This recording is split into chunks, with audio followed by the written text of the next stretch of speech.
The 1930s in Obersalzberg. High in the Bavarian Alps, Adolf Hitler's mountain hideaway has grown into the informal hub of authority in Nazi Germany. Party officials, cabinet members, military commanders, and visitors from abroad move through its doors. Among those granted constant proximity to Hitler is Martin Bormann, an ambitious functionary steadily rising to become one of the most influential men in the Third Reich. Close by, his expanding family lives a life of privilege at the very core of the Nazi hierarchy. Their children play within sight of Hitler's home, raised nearer to power than nearly any other children in the country. To many inside the regime, one particular boy, nicknamed within the family Krenzi, the Crown Prince of the Third Reich, appears marked for an extraordinary destiny. As the son of Hitler's trusted personal secretary, he is raised nearer the seat of Nazi power than almost any other German child. Yet the direction his life would eventually take could scarcely be more distant from the world he was born into. His name was Martin Adolf Bormann. Martin Adolf Bormann came into the world on April 14, 1930, in Grunwald, a town just south of Munich. He was the oldest of 10 children born to Martin Bormann, who would go on to head the Nazi Party chancellery and serve as Hitler's personal secretary. His mother, Gerda Buck, was the daughter of Walter Buck, who for years chaired the Nazi Party's internal disciplinary court. The household environment was molded by doctrine just as much as by everyday family life. Martin Bormann Sr. stood among the most powerful and dreaded men of the Third Reich, having made himself essential to Hitler by controlling who could reach him and by handling nearly all the civilian documents that reached the Führer's desk. His wife shared his beliefs without reservation. Gerda Bormann was a committed National Socialist who viewed having children as a form of political duty, ultimately giving birth to 10. In correspondence sent to her husband while he served, she dismissed empathy as a weakness, and she even proposed polygamy to him as a means of boosting Germany's birth rate. The children's religious upbringing varied. Martin Adolf was baptized into the German Evangelical Church, with Hitler serving as his godfather in what was largely a symbolic role.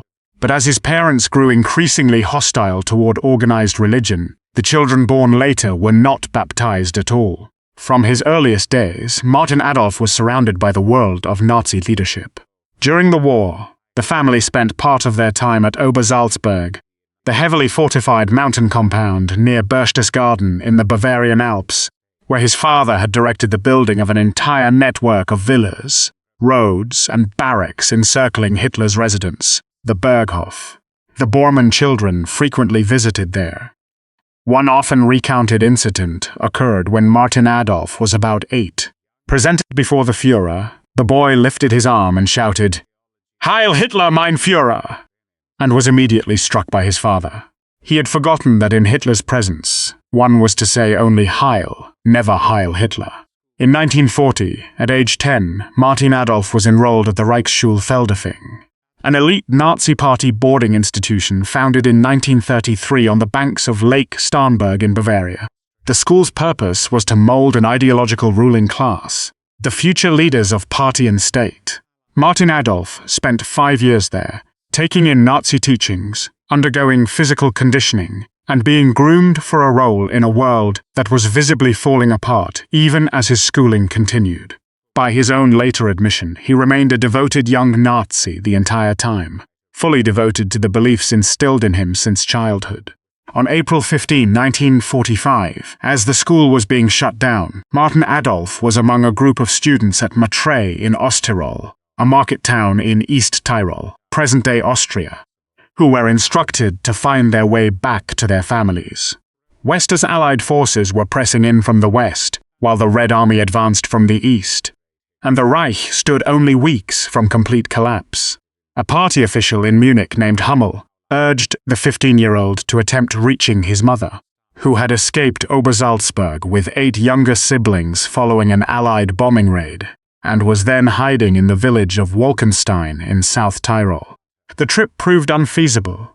Transportation had collapsed, roads were jammed with retreating troops, and every form of order was disintegrating. Martin Adolf ended up stranded in Salzburg, where the regional Nazi leader, Gustav Adolf Schiele, supplied him with forged identity documents. He took refuge with a farmer, Nikolaus Hohenwarter, at a farmstead called the Querleitnerhof, situated halfway up a mountain in the Salzburg Alps. He gave a fake name and revealed nothing about his true identity. Meanwhile, Hitler took his own life on April 30th, 1945, and Berlin fell. During the final Olympiad breakout, Martin Bormann Sr. vanished. Witnesses claim to have seen him escaping, with a small group in the early hours of May 2, 1945, moving through a city ablaze under Soviet fire. After that, no trace remained. His wife, questioned by Allied intelligence following her capture in Italy, was unable to say what had become of him. Her own health was deteriorating quickly. In autumn 1945, she was moved to the prison hospital in Murano, in South Tyrol, where physicians diagnosed her with uterine cancer. She died there on March 23, 1946, at age 36. Meanwhile, the farmer cared for the former crown prince of Nazi Germany, as though he were his own son. Even after Bormann disclosed his true identity to him in October 1946, upon learning his father had been condemned to death in absentia, rather than turning him in, Hohenwarter brought the matter to the local priest, and the pastor of the Maria Kirchental pilgrimage site subsequently took him in. During this time, Martin Adolf confronted, for the first time, the true magnitude of the atrocities committed by the regime he had been raised to serve.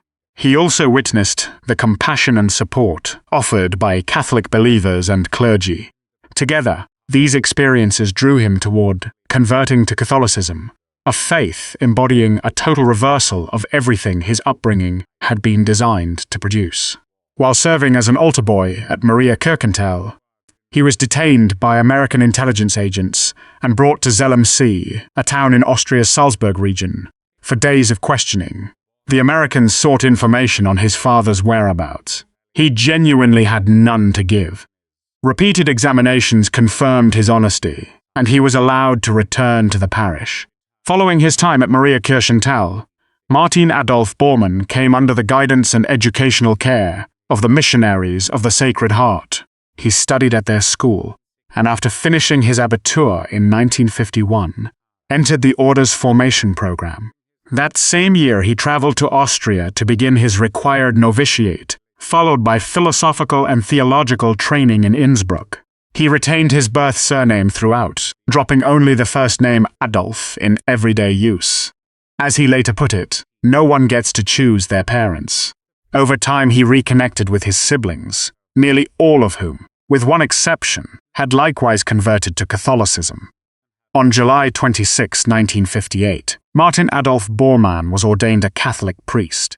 In 1961, he was posted to the newly independent Republic of the Congo, formerly the Belgian Congo, a nation destabilized by the turmoil of decolonization and Cold War rivalries. He carried out pastoral and educational work under difficult circumstances. In 1964, he was compelled to flee due to the Simba uprising, which targeted foreigners and missionaries as emblems of outside control.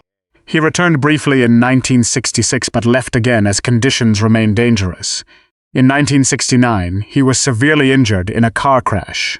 While recovering over a long period, he was nursed by a nun known as Sister Cordula. Their bond grew into something beyond what their vows allowed. In the early 1970s, Bormann departed the priesthood, and Cordula gave up her vows as well. The two married in 1971 and remained childless.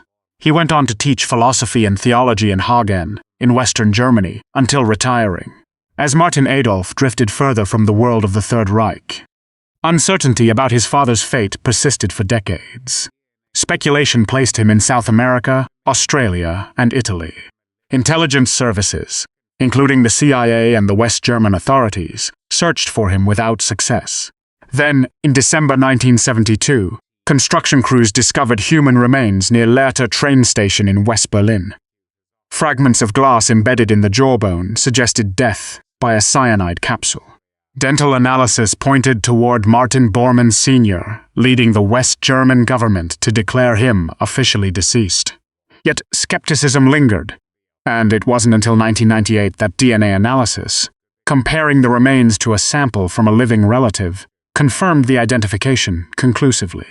On August 16, 1999, at the request of the Frankfurt prosecutor's office, Martin Bormann's remains were cremated anonymously in Bavaria, and his ashes were scattered in the Baltic Sea, in the Bay of Kiel, beyond German waters, to prevent any grave from becoming a site of neo-Nazi pilgrimage. Martin Adolf Bormann did not withdraw into silence regarding his origins or his father's crimes.